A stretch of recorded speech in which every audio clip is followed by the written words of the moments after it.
छोटे से कस्बे धनपुर में दो दोस्त रहते थे, रवि और संदीप। दोनों की दोस्ती बचपन से थी, लेकिन किस्मत ने दोनों को अलग-अलग रास्तों पर डाल दिया था। यार संदीप, जिंदगी कुछ सही नहीं चल रही।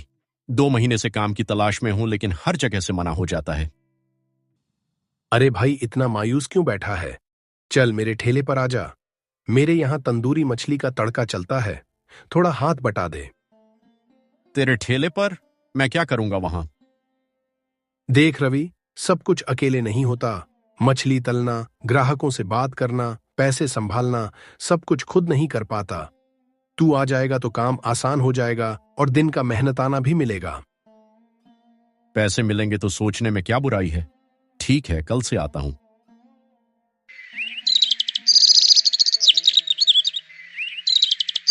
अगले ही दिन रवि संदीप के ठेले पर काम करने लगा।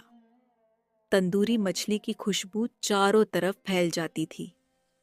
लोग झुंड में आते थे और रवि को लगने लगा कि अब उसकी जिंदगी पटरी पर आ जाएगी। धुआं उठता था मछली का। ग्राहक मुस्कुरा रहे थे।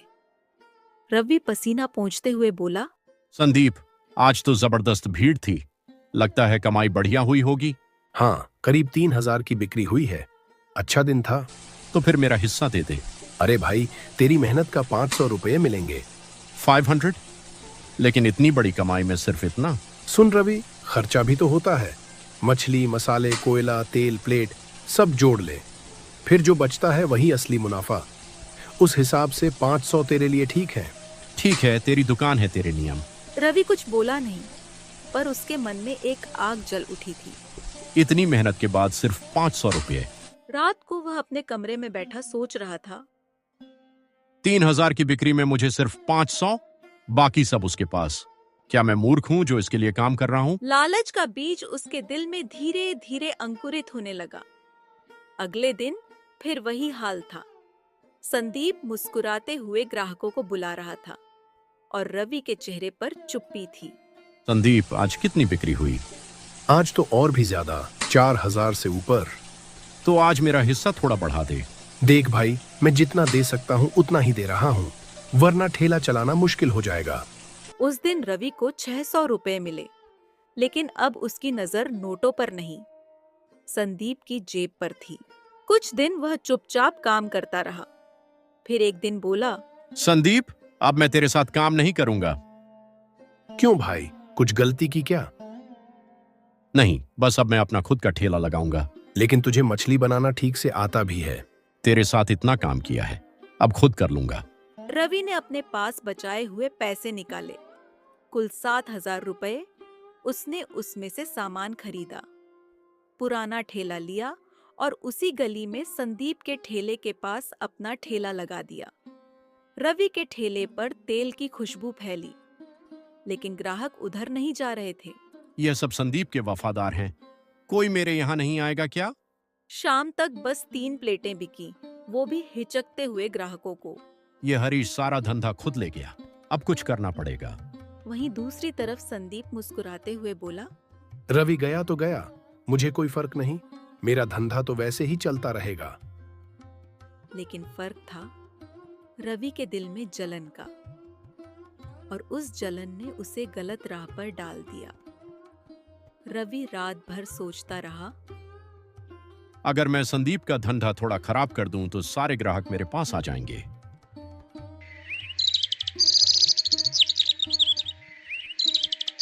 अगले दिन वो संदीप के पास जाता है। अरे संदीप भाई, तुम्हारी मछली तो लाजवाब है। जरा सिखा दो कैसे बनाते हो। भी कमाल है, पहले साथ काम किया, फिर चला गया और अब सीखने आया। नहीं भाई, बस थोड़ा सुधार करना है, वरना ग्राहक कहते हैं तेरे जैसे स्वाद नहीं बनता। संदीप को रवि की बात पर भरोसा हो गया। चल मैं तेरे ठेले पर चलकर सिखाता हूँ। संदीप जब रवि के ठेले पर मछली भून रहा था, उसी वक्त रवि चालाकी से उसके ठेले पर जाकर कुछ पैकेट छिपा देता है, पुराने खराब मांस के।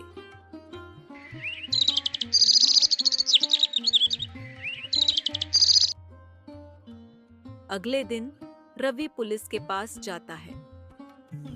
साहब, उस संदीप की मछली बहुत गंदी है। वो सड़े हुए मांस से लोगों को खिलाता है। उसकी वजह से लोग बीमार पड़ रहे हैं। ऐसा है क्या? चल अभी चलते हैं उसके ठेले पर। पुलिस सीधे संदीप के ठेले पर पहुंचती है। कहिए साहब, कुछ खाएंगे क्या? कुछ देर की तलाशी के बाद वो पुराने खराब मांस के पैकेट निकालता है। तो यही है तेरा काम? लोगों को बीमार करने वाला माल बेचता है तू? साहब, मैं नहीं जानता यह यहां कैसे आए। चल थाने चल। संदीप को पकड़कर पुलिस ले जाती है और रवि के चेहरे पर मुस्कान फैल जाती है। अब सारा धंधा मेरा है, लोग मेरे ठेले पर आएंगे। और हुआ भी ऐसा। अगले कुछ दिनों में रवि के ठेले पर ग्राहकों की भीड़ लग गई। वो हंसता, पैसे गिनता और सोचता। देखा संदीप, अब मैं बन गया लालची मछली वाला। संदीप की गिरफ्तारी की खबर अब पूरे कस्बे में फैल चुकी थी। लोग अब रवि के ठेले पर आते हुए, सुना है वो संदीप तो लोगों को खराब मछली खिलाता था। हाँ भैया, मैंने ही पुलिस को बताया था। मुझे जब शक हुआ तो सीधा जाकर बता दिया। तो बड़ा नेक निकला। अब से तो हम सिर्फ तेरी ही मछली खाएंगे। कुछ दिन बीते, रवि का धंधा बढ़ा, लेकिन स्वाद गिरने लगा। भाई पहले जैसा स्वाद नहीं आ रहा, मसाला कड़वा हो गया है। भाई, रोज तो यही मसाले डालता हूँ। तुम लोगों की जुबान ही बिगड़ गई है। धीरे धीरे कुछ ग्राहक लौटने लगे और संदीप के नाम की बातें फिर उठने लगी। कहते हैं संदीप तो अच्छा आदमी था। संदीप जेल की कोठरी में चुपचाप बैठा था। एक पुलिस वाला उसके पास आया। संदीप, तू कहता था तेरे ठेले पर किसी ने चीज रखी थी। कौन था वो? रवि, वही जिसने मेरे साथ काम किया था, फिर खुद ठेला खोला। हम सच बोल रहा है शायद। उसने वाकई 2 दिन पहले नया ठेला लगाया था। वो पुलिस वाला अगले दिन गुपचुप रवि के ठेले पर भेष बदल कर गया।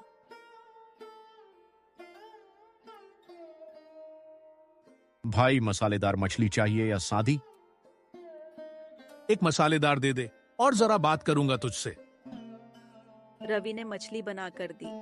पुलिस वाला खाता रहा, फिर बोला, तूने बड़ा अच्छा काम किया था संदीप को पकड़वा कर।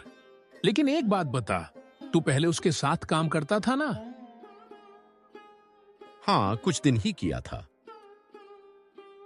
और उसके ठेले पर तुझे आने जाने की इजाजत थी? हाँ, क्यों? बस यूं ही पूछ लिया। रवि का दिल जोर जोर से धड़कने लगा। उसे लगा कहीं यह मुझ पर शक तो नहीं कर रहा। अगले दिन सुबह वही पुलिस वाला फिर आया, इस बार यूनिफॉर्म में। अरे साहब, आप यहाँ? हाँ रवि, कल मैंने तेरा ठेला देखा था। आज तेरी सच्चाई देखनी है। चल थाने चल। क्यों साहब? क्योंकि अब संदीप ने सच बोल दिया है और तेरे झूठ की पोल खुल गई है। लोगों की भीड़ इकट्ठी हो गई। सब हैरान थे। थाने में संदीप शांत बैठा था। जब रवि को लाया गया तो उसने बस एक नजर उससे मिलाई। क्यों रवि, अब तसल्ली हुई?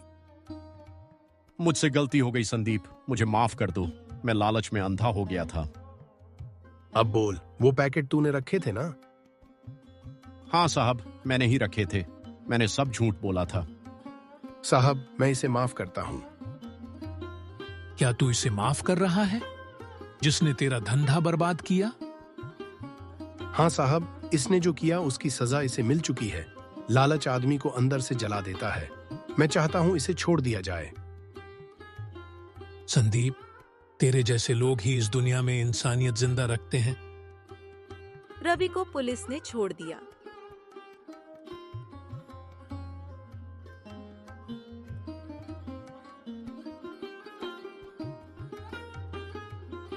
संदीप, क्या मैं तेरे साथ फिर से काम कर सकता हूँ, इस बार ईमानदारी से? ठीक है रवि, लेकिन याद रख, अब मछली से ज्यादा ईमान का स्वाद बेचना है। अब समझ आया। मेहनत की कमाई ही सबसे बड़ी होती है। सही कहा भाई। जो लालच में जीता है वो कभी सुकून नहीं पा सकता। दोनों ने मिलकर एक बार फिर से काम करना शुरू किया। कभी रवि लालची मछली वाला कहलाता था। आज लोग उसे ईमानदार रवि कहते हैं। कहानी ने उसे और हमें एक ही बात सिखाई। लालच चाहे जितना भी स्वादिष्ट लगे, उसका अंत हमेशा कड़वा होता है।